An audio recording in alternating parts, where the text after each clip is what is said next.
This is the sagittal section of the head and neck, showing the origin and insertion of soft palate. This is the hard palate in brown color, and this white portion is soft palate, which forms a partition in between the nasopharynx that lies behind the nasal cavity, and the oropharynx which lies behind the oral cavity. This is oropharynx, and here is the nasopharynx. And in between these two, the partition is formed by the soft palate. Hard palate, we all know, is formed by the palatine process of the maxilla anteriorly, anterior 2/3 of the hard palate, and the posterior 1/3 is formed by the horizontal plate of the palatine bone. Okay, they are in pair, both sides, the palatine process of maxilla and then horizontal plate of palatine bone. And in between there is nasal septum. Here is the inferior border of the vomer, and here is the perpendicular plate of the palatine bone. And then here is horizontal plate, and this is the perpendicular plate of palatine bone. About the hard palate. Now soft palate, it is made up of the five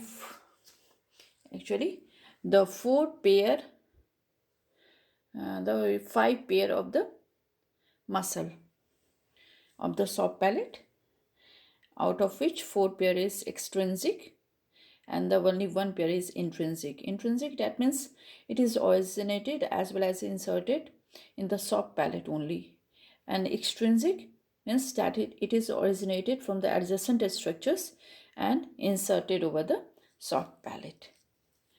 Now coming one by one, the muscles are tensor belli palatine, shown in this blue color, levator palatine in yellow color, palatopharyngeus, this one is the palatopharyngeus, and palatoglossus in green color, and the muscular uvula.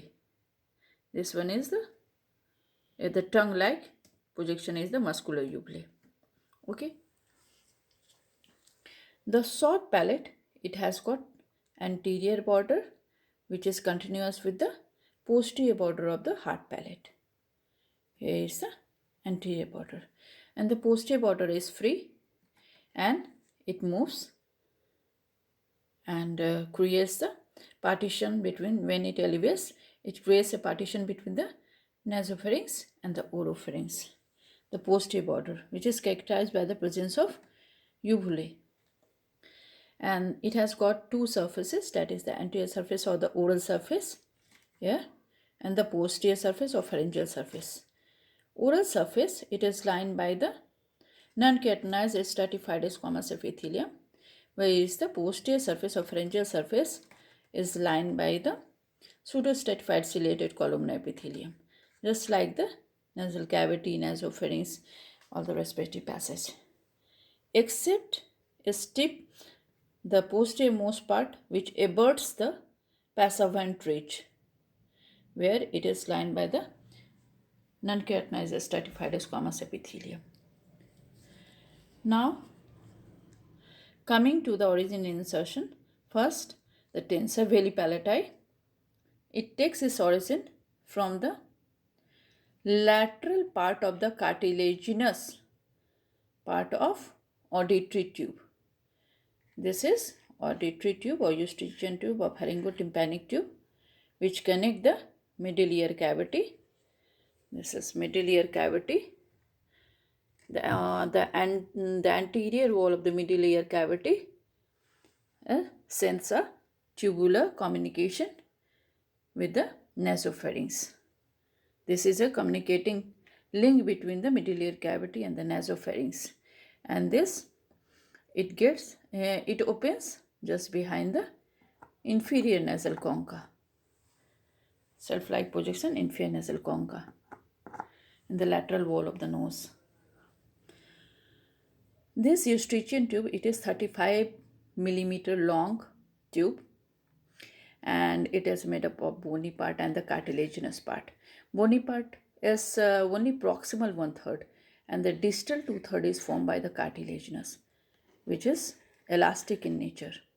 There is a gap. It is folded upon itself like this, and the gap is filled by the fibrous tissue. So it is, as a whole, it is fibrocartilaginous.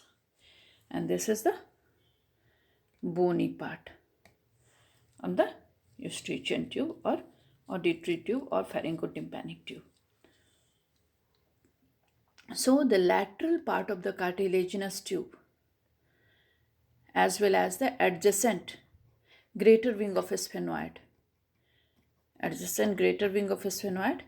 and the spine of a sphenoid. This is the spine of a sphenoid.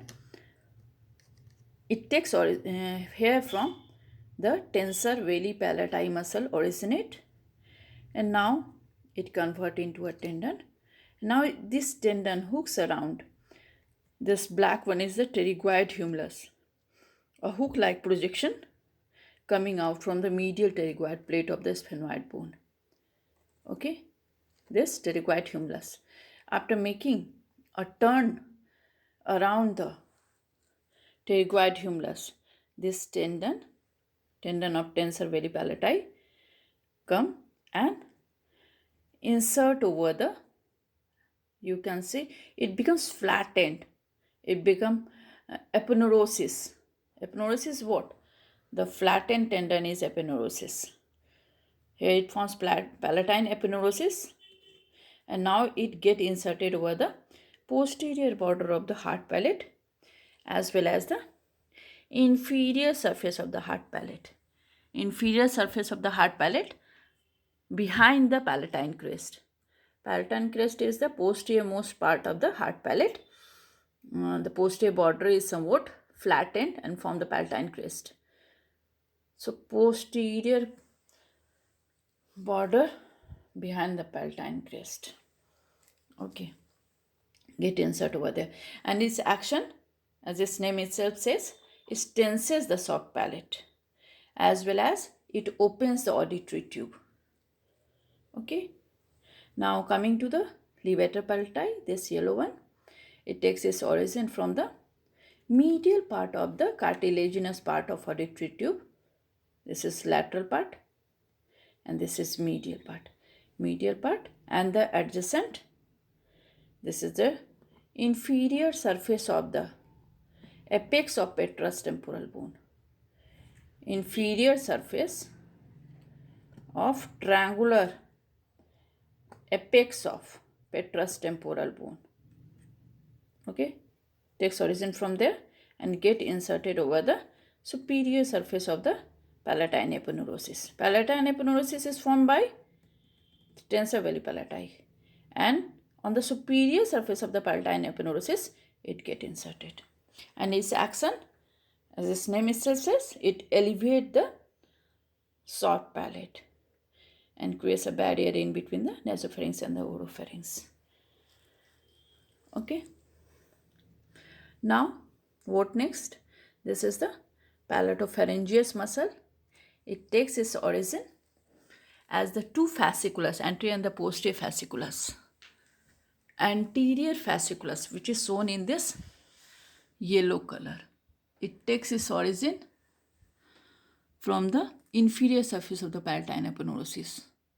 Okay, and the posterior anterior fasciculus, it takes its origin here from posterior border, the posterior border of the hard palate, and this black one is the posterior fasciculus. It takes its origin from the palatine aponeurosis. Anterior fasciculus, posterior border of the hard palate, and the posterior fasciculus, as the posterior fasciculus, it takes origin from the inferior surface of the palatine aponeurosis. These are what the origin. Now it get inserted over the, as the it goes posterior inferiorly and insert over the posterior wall of the pharynx, oropharynx. This is the oral cavity, and behind this is oropharynx and the posterior pharyngeal wall. Here it forms a median fibrous raphe over there. get inserted over. This is the origin and here is the insertion. Also insertion at different one more places. This is the posterior aspect of the thyroid cartilage and this is the posterior border. This is the lamina of thyroid cartilage and the posterior border. Along the posterior border of the thyroid cartilage, it get inserted as well as the posterior pharyngeal wall. This palatopharyngeus muscle, which form the posterior boundary of the tonsillar fossa, which houses palatine tonsil. And this is the palatoglossus muscle, which takes origin from the palatine open orifice, inferior surface, and get inserted on the lateral aspect of the tongue. This is tongue. And the lateral aspect of the tongue at the junction of oral part and the pharyngeal part. This much is oral part. And this is the pharyngeal part of the tongue. At the junction and on the lateral aspect, it get inserted.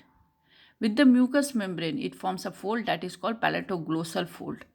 And with the mucous membrane, it forms a fold, form the palatopharyngeus fold. Okay. And this form the lateral boundary of oropharyngeal isthmus. Oropharyngeal isthmus is a door in between the oral cavity and the oropharynx. And the lateral boundary of that oropharyngeal isthmus is formed by the palatoglossal fold. Okay. And this palatopharyngeus fold, it forms the posterior boundary of the tonsillar fossa, which houses the palatine tonsil. Okay, the palatopharyngeus muscle, its action is to elevate the pharynx and larynx during swallowing process. And palatoglossus, it elevates the base of tongue, and as well as it approximate two sides of the palatoglossal fold. It approximate the two sides of palatoglossal fold and close in the oropharyngeal isthmus. Oropharyngeal isthmus, that is in between the oral cavity and the oropharynx. Okay. Now one more, the intrinsic muscle of the soft palate is left, that is the muscular uvula, and it is shown by this red color. Here this one, this red color, it takes its origin from the posterior nasal spine and the palatine aponeurosis, and get inserted over the posterior most part of the, in the middle of the posterior border of the, you can say them the palatine aponeurosis, and form the uvula, muscular uvula. Okay, and contraction of which deviate the uvula towards its own side. What is the nerve supply of this? All the muscles are supplied by the pharyngeal plexus, which is a combined organization of the 9th, 10th and 11th cranial nerve over the middle constrictor muscle, pharyngeal plexus, except this blue one, tensor veli palati, this one, tensor veli palati, which is supplied by the mandibular nerve. Okay, and the nerve going to the tensor tympani. That nerve also supply the tensor veli palati. Okay. Now, what is the function of soft palate? Soft palate, it creates when food passes from the oral cavity to the, this is the, anteriorly there is larynx and posteriorly there is pharynx. So when food passes, okay, food passes and the oral, food is in the oral cavity, it just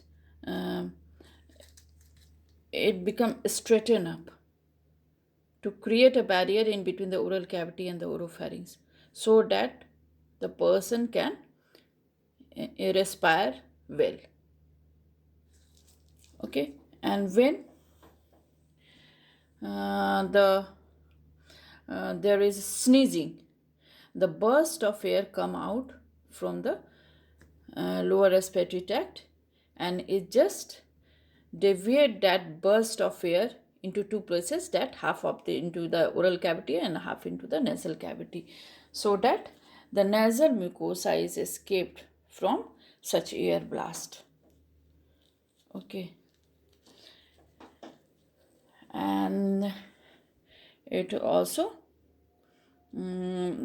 clears the sputum which is coming from the lower respiratory tract into the oral cavity by the mucociliary clearance, the mucociliary escalator system.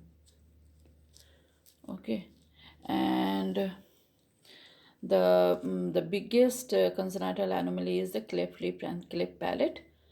And when the only uvula is affected, then it is called the bifid uvula. And when half of the soft palate muscles, other muscles of the soft palate, half of, then it is called partial cleft soft palate.